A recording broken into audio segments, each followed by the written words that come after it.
Wow. So this book has been probably something that I've known about for almost probably close to 20 years. I knew I would write a book about my life. What I didn't know is back when the Lord told me I would write it, that I had a whole lot more living and growing to do before it would come to fruition.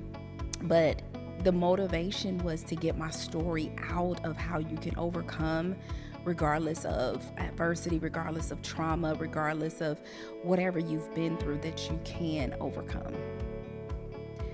Ooh, this book is for any woman who just got older, right? That just grew up and took on this persona of what they thought a strong woman looked like. No real model, just hadn't experienced freedom, just doing what it is that you thought you're supposed to do. Being every woman, everything for everybody else, but nothing for yourself.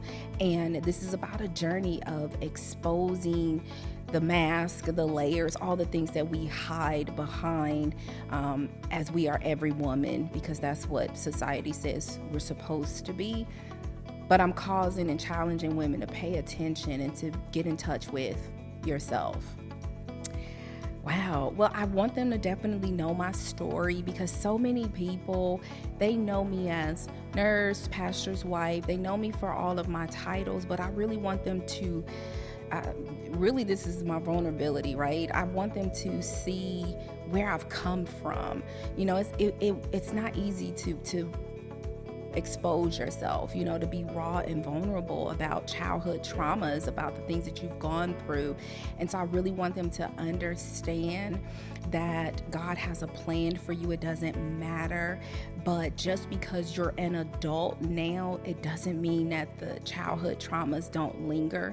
And one thing that I know as a woman of God, as a counselor, that trauma still has a way of showing up. Like, you can grow and get away from it, but it will be a part of you until you deal with it.